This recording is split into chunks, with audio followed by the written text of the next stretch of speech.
ಅನ್ನೋದು ಪ್ರತಿಯೊಬ್ಬರ ಕನಸು ಕೂಡ ಆಗಿರುತ್ತೆ. ಅದೇ ರೀತಿ ನಾವೇನು ಮಾಡ್ತೀವಿ ಅಂದರೆ ಕಡಿಮೆ ಖರ್ಚಲ್ಲಿ ಆದಷ್ಟು ಕಡಿಮೆ ಖರ್ಚಲ್ಲಿ ಸೈಟ್ ಸಿಗುತ್ತೆ ಅಂತ ನಾವು ಆ ಥರ ಬಿಟ್ಟು ಇಲ್ಲ ಇನ್ನೊಬ್ಬರು ಯಾರೋ ಹೇಳಿಕೆ ಮಾತು ಕೇಳಿನೋ ಇಲ್ಲ ಏನೋ ಒಂದು ಸಾಲ ಸೂಲ ಮಾಡಿ ಒಂದು ಸೈಟ್ ತೊಗೊಬೇಕು ಅಂತ ಎಲ್ಲರೂ ಕೂಡ ಆಸೆ ಪಟ್ಟಿರ್ತಾರೆ. ಏನು ಮಾಡೋಕ್ಕಾಗಲ್ಲ. ಈ ರೀತಿ ಆಸೆ ಪಡುವವರು ಆದಷ್ಟು ಖರ್ಚು ಕಡಿಮೆ ಆಗಲಿ ಎಂದು ಕಡಿಮೆ ಹಣಕ್ಕೆ ಸಿಗೋ ಸೈಟ್ನ ಖರೀದಿಸಲು ಹೋಗ್ತಾರೆ. ಆದರೆ ನಂತರ ಅದ್ರದ್ದು ನಡೆಯೋದೇ ಬೇರೆ. ಇಂಥ ಸೈಟ್ ಕೂಡ ಇರಲ್ಲ, ಕಷ್ಟಪಟ್ಟು ಕೂಡಿಟ್ಟು ತೊಗೊಂಡಿರೋ ಹಣ ಕೂಡ ಇರಲ್ಲ, ಸೈಟು ಇರಲ್ಲ. ಸೊ ಹಾಗಾಗಿ ನಾವು ಯಾವುದನ್ನೇ ಒಂದು ಸೈಟ್ ತೊಗೋಬೇಕಂದ್ರೂ ಕೂಡ ಕೆಲವೊಂದು ಅದರದ್ದೇ ಆದಂತಹ ಒಂದು ರೂಟ್ ಮ್ಯಾಪ್ ಇರುತ್ತೆ. ಸೊ ನಾನು ಇಂಥದ್ದೇ ತೊಗೋಬೇಕು, ಈ ಥರನೇ ಮಾಡಬೇಕು, ಅದ್ರ ತೊಗೊಂಡ್ರೆ ಏನಾಗುತ್ತೆ, ಅದರಿಂದ ಏನು ಸಿಗುತ್ತೆ ಅನ್ನೋದೆಲ್ಲ ನಾವು ಸ್ವಲ್ಪ ತಿಳ್ಕೊಬೇಕಾಗುತ್ತೆ. ಅದೇ ರೀತಿ ನಮಗೆ ಸೈಟಲ್ಲಿ ಬರೋದೇ total revenue site, DC conversion site, approved layout site, ಈ ಥರ 3 ವೆರೈಟಿಯಲ್ಲಿ ಬರುತ್ತೆ. ಅಂದರೆ 3 ಬಗೆಯಲ್ಲಿರುತ್ತೆ. ಇದರಲ್ಲಿ ರೆವಿನ್ಯೂ ಸೈಟು ಬಹಳ ಕಡಿಮೆ ಬೆಲೆಗೆ ಸಿಗೋದು ರೆವಿನ್ಯೂ ಸೈಟ್ ಒಂದೇ. ಅದಕ್ಕಿಂತ ಒಂದು ಸ್ವಲ್ಪ ಹೆಚ್ಚಿನ ಬೆಲೆಗೆ DC ಕನ್ವರ್ಷನ್ ಸೈಟ್ ಸಿಗುತ್ತೆ. ಅದಾದಮೇಲೆ ಅಪ್ರೂವ್ಡ್ ಲೇಔಟ್ ಸೈಟ್ಗಳು, ಇದನ್ನು ಸ್ವಲ್ಪ ರೇಟ್ ಜಾಸ್ತಿನೇ ಇರುತ್ತಿದ್ದು. ಆದರೆ ಕಡಿಮೆ ದುಡ್ಡಿಗೆ ಸೈಟ್ ಖರೀದಿಸುವುದು ಇದರಲ್ಲೇ ಮೋಸ ಹೋಗೋದು ಜಾಸ್ತಿ ಹೋಗೋದೇ. ಈ ಕಡಿಮೆ ಏನು ರೇಟ್ ಸಿಗುತ್ತೆ ಅದರಲ್ಲೇ ಕೂಡ ಲಾಸ್ ಕೂಡ ಆಗೋದು, ಅದರಲ್ಲೇ ಮೋಸ ಹೋಗೋದು ಅದೇ. ಏನಾಗುತ್ತೆ ಅಂದರೆ ಕೆಲವರು ವಿಸ್ತೀರ್ಣದಲ್ಲಿ ಮೋಸ ಹೋದರೆ ಇನ್ನು ಕೆಲವರು ದಾಖಲೆ ಬೇರೆ ಹೆಸರಲ್ಲಿರುತ್ತೆ, ಅದು ಮಾರಾಟವೂ ಆಗಿರುತ್ತೆ, ಮತ್ತು ಅದನ್ನೇ ಮಾರಾಟ ಮಾಡ್ತಾರೆ. ಅವ್ರಿಗೇ ಒಂದೇ ಸೈಟ್ನ 3 ಜನಕ್ಕೂ ಸೇಲ್ ಮಾಡ್ತಾರೆ. ಕೆಲವೊಮ್ಮೆ ಸರ್ಕಾರದ ಭೂಮಿ ಕೂಡ ಇದು ಏನು ಮಾಡಿರ್ತಾರೆ, ಕಬಳಿಸ್ಬಿಟ್ಟು ಮೋಸ ಮಾಡಿರ್ತಾರೆ. ಇದರಲ್ಲಿ ಆಲ್ಮೋಸ್ಟು ಬಡ ಜನರೇ ಅಮಾಯಕರೇ ಇದ್ರ ಬಳೆಗೆ ಬಿದ್ದಿರ್ತಾರೆ. ಯಾಕೆಂತಂದರೆ ಕಷ್ಟಪಟ್ಟು ಏನೋ ಒಂದು ಸೈಟ್ ಮಾಡಬೇಕು ಅಂತ ಅಂದ್ಕೊಂಡಿರೋದು ಕೂಡ ಬಡವರೇ ಆಗಿರ್ತಾರೆ, ಮಿಡ್ಲ್ ಕ್ಲಾಸ್ ಫ್ಯಾಮಿಲಿ ಆಗಿರ್ತಾರೆ. ಇವ್ರು ಬಿಟ್ಟು ಇನ್ನು ಮಿಕ್ತವರೆಲ್ಲ ದುಡ್ಡಿರೋರೆಲ್ಲ ಸ್ವಲ್ಪ ಚೆನ್ನಾಗಿರೋ ಸೈಟೇ ಕನ್ವರ್ಷನ್ ಸೈಟ್ಗಳಾಗ್ಬೋದು, ಈ ಥರ ಏನು ಇದು ಮಾಡಿರ್ತಾರೆ, ಅಪ್ರೂವ್ಡ್ ಲೈಟ್ BDA ಈ ಥರ ತೊಗೊಂಡಿರ್ತಾರೆ. ಸ್ವಲ್ಪ ಕಡಿಮೆ ದುಡ್ಡಲ್ಲಿ ತೊಗೊಂಡು ಅದಕ್ಕೆ ತುಂಬ ಅಮಾಯಕರೇ ಮೋಸ ಹೋಗಿರ್ತಾರೆ. ಈ ರೀತಿ ಮನೆ ಆಸೆಯಿಂದ ಹಣ ಕಳೆದುಕೊಂಡು ಈ ಮೋಸದ ಜಾಲಕ್ಕೆ ಸಿಗಾಕೊಂಡು ಈ ಕಡೆ ಕೋರ್ಟು ಕಚೇರಿ ಅಲಿತಿದ್ದು ಡೈಲಿ ಬರೀ ಕೋರ್ಟಲ್ಲಿ ಇದೇ ಕೇಸ್ಗಳೇ ಆಲ್ಮೋಸ್ಟ್ ಆಗಿರುತ್ತೆ. ಈ ಕಡೆ ದುಡ್ಡು ಇರೋಲ್ಲ, ಈ ಕಡೆ ಮಾಡ್ಕೊಂಡಿರೋದು ಇರೋಲ್ಲ. ಈ ಥರ 100 ಕೇಸ್ಗಳು ರಿಜಿಸ್ಟರ್ ಆಗಿ ತುಂಬ ಜನ ತುಂಬ ಅಲ್ದಾಡ್ಬಿಟ್ಟಿರ್ತಾರೆ. ಇದೇ ರೀತಿ ಇದರಲ್ಲಿ ಏನಂದರೆ ನಾವು ಮೊದಲನೇದಾಗಿ ನೋಡೋದಾದರೆ ಅಂದರೆ ಅನುಮೋದಿತ ಲೇಔಟ್ಗಳು ಅಂದರೆ ಅಪ್ರೂವ್ಡ್ ಸೈಟ್ಸ್. ಇದು ಕೃಷಿ ಭೂಮಿನ ಜಿಲ್ಲಾಧಿಕಾರಿಗಳು ಏನು ಮಾಡಿರ್ತಾರೆ, ಭೂ ಪರಿವರ್ತನೆ ಮಾಡ್ಕೊಂಡಿರ್ತಾರೆ.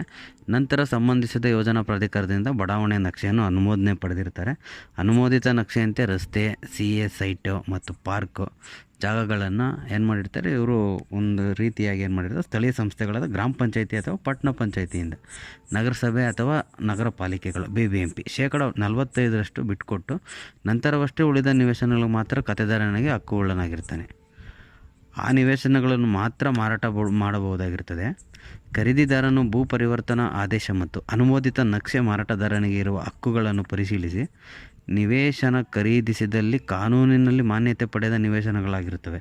ಅಂತಹ ನಿವೇಶನಗಳನ್ನ ನಾವು ಏಕಾತೆ ಅಂತಲೇ ಅವರು ದಾಖಲೆ ಕೂಡ ಏಕಾತೆ ಅಂತ ಮಾಡಿರ್ತಾರೆ.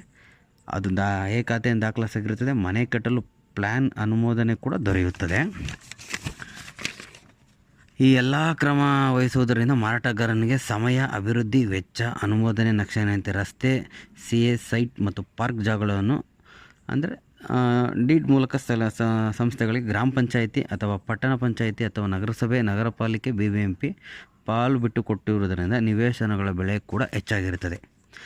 ಅದಾದ್ದರಿಂದ ಯಾವುದೇ ಕಾನೂನಾತ್ಮಕ ಸಮಸ್ಯೆಗಳು ಬರೋದಿಲ್ಲ. ಹಾಗೆ ಪ್ಲ್ಯಾನ್ಡ್ ಲೇಔಟ್ ಆಗಿರುತ್ತದೆ. ಇಂತಹ ನಿವೇಶನಗಳ ಖರೀದಿಗೆ ಅಂದರೆ ಅರ್ಹವಾಗಿರ್ತದೆ ಇದು. ನೆಕ್ಸ್ಟ್ DC ಕನ್ವರ್ಷನ್ ಸೈಟ್ ಅಂತ ಬರುತ್ತೆ. ಇದು ಕೃಷಿ ಭೂಮಿಯನ್ನು ಜಿಲ್ಲಾಧಿಕಾರಿಗಳು ಭೂ ಪರಿವರ್ತನೆ ಮಾಡಿಕೊಂಡು ನಂತರ ಸಂಬಂಧಿಸಿದ ಯೋಜನಾ ಪ್ರಾಧಿಕಾರದಿಂದ ಬಡಾವಣೆ ನಕ್ಷೆ ಅನುಮೋದನೆ ಪಡೆದ ಹಾಗೆ ನಿವೇಶನಗಳಾದ ಅಭಿವೃದ್ಧಿಪಡಿಸಿದ DC ಕನ್ವರ್ಷನ್ ಸೈಟ್ಗಳೆಂದು ಮಾರಾಟ ಮಾಡುತ್ತಾರೆ. ಜಿಲ್ಲಾಧಿಕಾರಿಗಳಿಂದ ಭೂ ಪರಿವರ್ತನೆ ಮಾಡಿಕೊಂಡು ನಂತರ ಸಂಬಂಧಿಸಿದ ಯೋಜನಾ ಪ್ರಾಧಿಕಾರ ಏನು ಬರ್ತಾರೆ, ಆ ಬಡಾವಣೆ ನಕ್ಷೆಯಿಂದ ಅನುಮೋದನೆ ಪಡೆದು ಅನುಮೋದಿತ ನಕ್ಷೆಯಂತೆ ರಸ್ತೆ, CA ಸೈಟ್ ಮತ್ತು ಪಾರ್ಕ್ ಜಾಗ ಸ್ಥಳೀಯ ಸಂಸ್ಥೆಗಳಾದ ಗ್ರಾಮ ಪಂಚಾಯಿತಿ, ಪಟ್ಟಣ ಪಂಚಾಯಿತಿ, BBMP, ನಗರ ಪಾಲಿಕೆ ಇದರಿಂದ BBMP 45% ಅಷ್ಟು ಜಮೀನು ಬಿಟ್ಟುಕೊಡ್ಬೇಕಾಗಿರ್ತದೆ. ಜಮೀನು ಕಡಿಮೆಯಾಗುತ್ತದೆ ಎಂದು ದುರಾಸೆಯಿಂದ ಏನು ಮಾಡ್ತಾರೆ ಇವರು ರಸ್ತೆ, ಪಾರ್ಕು, CA ಸೈಟು ನೀಡಬೇಕಾದದನ್ನು ಸೇರಿಸಿ ಮಾರಾಟ ಮಾಡ್ತಾರೆ. ಲೇಔಟ್ ಅನುಮೋದನೆ ಆಗದಿದ್ದರಿಂದ ತಾವೇ ತಯಾರಿಸಿಕೊಂಡಿರೋ ಒಂದು ಸ್ಕೆಚ್ ತೋರಿಸಿ ಒಂದೇ ನಿವೇಶನ ಹಲವರಿಗೆ ಮಾರಾಟ ಮಾಡಿರುವ ಸಾವಿರಾರು ಪ್ರಕರಣಗಳು ಈ ಇದರಲ್ಲಿ ರಿಜಿಸ್ಟರ್ಗಳಾಗಿರ್ತದೆ, ಕೇಸ್ಗಳು. ಅಂದರೆ ರೆಸಿಡೆಂಟಿಯಲ್ ಉದ್ದೇಶಕ್ಕೆ ಭೂ ಪರಿವರ್ತನೆ ಮಾಡಿರುವುದರಿಂದ ಖರೀದಿದಾರರು ಸ್ವಲ್ಪ ಕಡಿಮೆ ದರಕ್ಕೆ ಸಿಗುತ್ತದೆ ಎಂದು DC ಕನ್ವರ್ಷನ್ ಸೈಟ್ಗಳೆಂದು ಖರೀದಿಸಿ ಮೋಸ ಹೋಗಿರುತ್ತಾರೆ. ಇಂತಹ ನಿವೇಶನಗಳಿಗೆ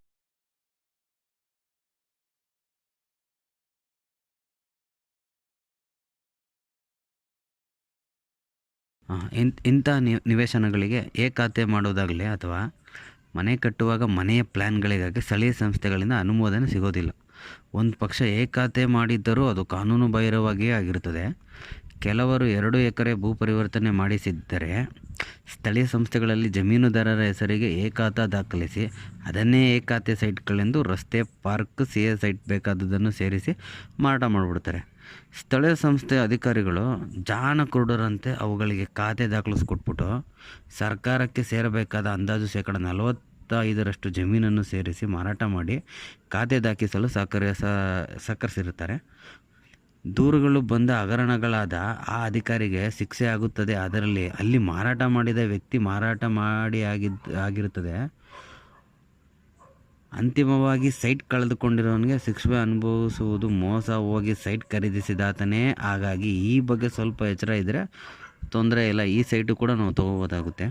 ರೆವಿನ್ಯೂ ಸೈಟ್ ಅಂದರೆ ನಿಮಗೆ ಇದು ತುಂಬ ಹೆಂಗೆ ಅಂತ ಕಾನೂನು ಪ್ರಕಾರ ಕೃಷಿ ಜಮೀನು ಮಾತ್ರ ಪಾಣಿಯಲ್ಲಿ ನಮೂದನೆ ಆಗ್ತಿರ್ತದೆ. ಪಾಣಿಯನ್ನು ಕಂದಾಯ ಇಲಾಖೆ ನಿರ್ವಹಿಸುತ್ತದೆ. ಈ ಕಂದಾಯ ಭೂಮಿಯಲ್ಲಿ ನಿವೇಶನ ಮಾಡಿ ಮಾರಾಟ ಮಾಡಬೇಕೆಂದರೆ ಜಿಲ್ಲಾಧಿಕಾರಿಗಳಿಂದ ಭೂ ಪರಿವರ್ತನೆ ಮಾಡಿಸಿಕೊಂಡು ನಂತರ ಯೋಜನಾ ಪ್ರಾಧಿಕಾರದಲ್ಲಿ ಬಡಾವಣೆ ಅನುಮೋದನೆ ಮಾಡಿಸಿಕೊಂಡು ನಿವೇಶನ ಮಾರಾಟ ಮಾಡಬೇಕಾಗಿರುತ್ತೆ. ಜಿಲ್ಲಾಧಿಕಾರಿಗಳಿಂದ ಭೂ ಪರಿವರ್ತನೆ ಮಾಡಿಸಿಕೊಂಡು ನಂತರ ಯೋಜನಾ ಪ್ರಾಧಿಕಾರದಲ್ಲಿ ಬಡಾವಣೆ ಅನುಮೋದನೆ ಪಡೆಯದೆ ದುರಾಸೆ ಮತ್ತು ಲಾಭ ಆಸೆಗೆ ಕೃಷಿ ಭೂಮಿಯಲ್ಲೇ ಬಡಾವಣೆ ರೂಪದಲ್ಲಿ ಅಭಿವೃದ್ಧಿಪಡಿಸಿ ನಿವೇಶನಗಳನ್ನು ಮಾರಾಟ ಮಾಡುವ ನಿವೇಶನಗಳನ್ನು ರೆವಿನ್ಯೂ ನಿವೇಶನಗಳೆಂದು ಕರೆಯುತ್ತೇವೆ. ಇದಕ್ಕೆ ಯಾವುದೇ ಮಾನ್ಯತೆ ಕೂಡ ಇರೋದಿಲ್ಲ. ಜಿಲ್ಲಾಧಿಕಾರಿಗಳಿಂದ ಭೂ ಪರಿವರ್ತನೆ ಮಾಡಿಸಿಕೊಂಡು ನಂತರ ಯೋಜನಾ ಪ್ರಾಧಿಕಾರದಲ್ಲಿ ಬಡಾವಣೆ ಅನುಮೋದನೆ ಪಡೆಯದೆ ಇರುವುದರಿಂದ ಸ್ಥಳೀಯ ಸಂಸ್ಥೆಗಳಾದ ಅಂದರೆ ಗ್ರಾಮ ಪಂಚಾಯಿತಿ, ಪಟ್ಟಣ ಪಂಚಾಯಿತಿ ಅಥವಾ ನಗರಸಭೆ ಅಥವಾ ನಗರ ಪಾಲಿಕೆಗಳು ಇಲ್ಲ BBMPಗಳಲ್ಲಿ ಯಾವುದೇ ಖಾತೆ ಮಾಡಲು ನಿಯಮದಲ್ಲಿ ಅವಕಾಶ ಇಲ್ಲ. ಮಾಡಿದ್ದರೂ ಸಹ ಖಾತೆ ಮಾಡಿರುವುದಿಲ್ಲ. ಹಾಗಾಗಿ ಅಂತಹ ನಿವೇಶನಗಳಿಗೆ ಕಾನೂನಿನ ಮಾನ್ಯತೆ ಇರುವುದಿಲ್ಲ. ಅತ್ತ ಪಹಣಿಯಲ್ಲಿ ನಿವೇಶನದಾರನ ಹೆಸರು ನಮೂದಿಸಲು ಸಾಧ್ಯವಿರುವುದಿಲ್ಲ. ಜಮೀನು ಮೂಲ ಖಾತೆದಾರನ ಹೆಸರಲ್ಲಿಯೇ ಉಳಿಯುವುದರಿಂದ ಬೆಂಗಳೂರಿನಲ್ಲಿ ಸಾವಿರಾರು ಪ್ರಕರಣಗಳಲ್ಲಿ ಒಂದೇ ನಿವೇಶನ ತೋರಿಸಿ GPA ದಾರನ ಮೂಲಕ ಇಲ್ಲ ಖಾತೆದಾರನ ಹಲವು ಕ್ರಯ ಮಾಡಿಕೊಡೋದಾಗ್ಬೋದು ಅಥವಾ ನಿವೇಶನಗಳನ್ನು ಮಾರಾಟ ಮಾಡಿ ಜಮೀನು ಇಲ್ಲದಿದ್ದರೂ ಪಹಣಿಯಲ್ಲಿ ವಿಸ್ತೀರ್ಣ ಜಮೀನುದಾರನ ಹೆಸರಿನಲ್ಲಿ ಉಳಿಯುತ್ತಿರುತ್ತದೆ. ಆ ಒಟ್ಟು ಜಮೀನನ್ನು ಮತ್ತೊಬ್ಬ ಗಟ್ಟಿ ವ್ಯಕ್ತಿ ಅಂದರೆ ಸ್ವಲ್ಪ ಸ್ಟ್ರಾಂಗ್ ಪರ್ಸನ್ಗೆ ಏನು ಮಾಡಿರ್ತಾರೆ, ಸೇಲ್ ಮಾಡಿರ್ತಾರೆ. ಇವರು ಸರ್ವೇ ಸಾಮಾನ್ಯವಾಗಿ ಏನು ಮಾಡ್ತಾರೆ ಅಂದರೆ ಇವರು ಖರೀದಿ ಮಾಡಿದ ವ್ಯಕ್ತಿ ಕೂಡ ಸ್ವಲ್ಪ ಸ್ಟ್ರಾಂಗ್ ಆಗಿರೋದ್ರಿಂದ ಖರೀದಿಸಿದ ಭೂಮಿ ಪರಿವರ್ತನೆ ಮಾಡಿಸ್ಕೊಂಡು ಅವನು ಇಲ್ಲ ಮಾಡಿಸ್ಕೊಳ್ಳದೆ ನಿವೇಶನದಾರನಿಗೆ ಹಲವು ರೀತಿಯ ಕಿರುಕುಳ ಕೊಟ್ಟೆ ಖಾಲಿ ಮಾಡಿಸ್ಬಿಟ್ಟಿರ್ತಾನೆ. ನ್ಯಾಯಾಲಯಗಳಲ್ಲಿ ಖಾತೆ ಪಹಣಿ ಅವರ ಹೆಸರಿಗೆ ಇರೋದರಿಂದ ರೆವಿನ್ಯೂ ನಿವೇಶನಗಳಿಗೆ ಕಾನೂನಿನಲ್ಲಿ ಮಾನ್ಯತೆ ಇಲ್ಲದೇ ಇರೋದ್ರಿಂದ ಏನೋ ಒಬ್ಬ ಸ್ಟ್ರಾಂಗ್ ವ್ಯಕ್ತಿ ಇರ್ತಾನೆ, ಅವನೇನು ಜಮೀನು ತೊಗೊಂಡಿರ್ತಾನೆ ಇವ್ರ ಹತ್ರ, ಅವನ ಹೆಸರಿಗೆ ಎಲ್ಲ ಮಾಡ್ಕೊಂಡಿದ್ದಾಗ ಅಲ್ಲಿ ಕೋರ್ಟ್ನಲ್ಲಿ ಅವನ ಪರವಾಗಿಯೇ ತೀರ್ಪು ಕೂಡ ಅವನ ಪರವಾಗೇ ಬರುತ್ತದೆ, ಆದೇಶ ಕೂಡ ಅವನ ಪರನೇ ಆಗೋದು. ಈಗ ಆಲ್ಮೋಸ್ಟ್ ಈಗ ಅದರಿಂದ ಕಷ್ಟಪಟ್ಟಿರೋರಿಗೆ ಅದರದ್ದು ಕಷ್ಟ ಗೊತ್ತಿರುತ್ತೆ. ಹಂಗಾಗಿ ಕೆಲವೊಂದು ಸೈಟ್ಗಳನ್ನ ಕಡಿಮೆ ಕೊಡ್ತಾರೆ ಅಂದಿದ ತಕ್ಷಣ ನಾವು ನೋಡಿ ತೊಗೊಳ್ಳೋದು ತುಂಬ ಒಳ್ಳೆಯದು. ಈಗ ಅವರು ಕಡಿಮೆ ಕೊಡ್ತಿದ್ದಾರೆ ಅಂದರೆ ಅರ್ಥ ಮಾಡ್ಕೊಳ್ಳಿ ಅದರಿಂದ ಏನೇನಿದೆ ಅಂತ. ಈಗ ನಾವು ಒಂದು BDA ಸೈಟ್ ತೊಗೋತೀನಿ ಅಂತಂದರೆ ರೇಟ್ ಜಾಸ್ತಿ ಹಾಕಿರುತ್ತೆ. ಅದಕ್ಕೆಲ್ಲ ರೀತಿ ಸವಲತ್ತುಗಳು ಕೊಡಬೇಕಾಗುತ್ತೆ. ರೋಡ್ ಆಗ್ಬೋದು, ನೀರಾಗ್ಬೋದು, ಈ ರೀತಿ ಯಾವುದು ಕೂಡ ಅದಕ್ಕೆ ವ್ಯತ್ಯಯ ಆಗೋಂಗಿಲ್ಲ ಅವ್ರಿಗೆ. ಸೊ ಹಾಗಾಗಿ ರೇಟ್ ಜಾಸ್ತಿ ಇರುತ್ತೆ. ರೆವಿನ್ಯೂ ಸೈಟ್ ತೊಗೋಬೇಕಾದಾಗ ಒಂದು ಸ್ವಲ್ಪ ಯಾವುದೇ ಸೈಟ್ ತೊಗೊಂಡ್ರು ಕೂಡ ನಾವು ಅದನ್ನು ಒಂದು ಸಲ ಲಾಯರ್ಗೆ ಕೊಟ್ಟು ಇನ್ನೊಂದು 4-5 ಜನ ಸುತ್ತಮುತ್ತ ವಿಚಾರಿಸಿ ತೊಗೊಳ್ಳೋದ್ರಿಂದ ನಾವು ಈ ಮೋಸದಿಂದ ನಾವು ಈಚೆ ಬರ್ಬೋದು. ಸೊ ಹಾಗಾಗಿ ಯಾರೇ ಸೈಟ್ ತೊಗೋಬೇಕಂದ್ರೂ ಕೂಡ ಬೆಂಗಳೂರು ಆಗ್ಬೋದು, ಸುತ್ತಮುತ್ತ ಪ್ರದೇಶದಲ್ಲಿ ಎಲ್ಲೇ ತೊಗೊಂಡ್ರೂ ಕೂಡ ಒಂದು ಸಲ ಅಂದರೆ ಅದ್ರ ಬಗ್ಗೆ ಸೂಕ್ಷ್ಮ ತೊಗೊಳ್ಳಿ. ಯಾಕಂದರೆ ನಾವು ದುಡಿಯೋದು ಕೂಡ ಪೂರ್ತಿ ದುಡ್ಡು ನಾವು ಎಲ್ಲ ತೊಗೊಂಡೋಗಿ ಅಲ್ಲೇ ಹಾಕಿರ್ತೀರಿ. ಹಂಗಾಗಿ ಸ್ವಲ್ಪ ಹುಷಾರವಾಗಿ ನೋಡಿಕೊಂಡ್ರೆ ಒಳ್ಳೆಯದು.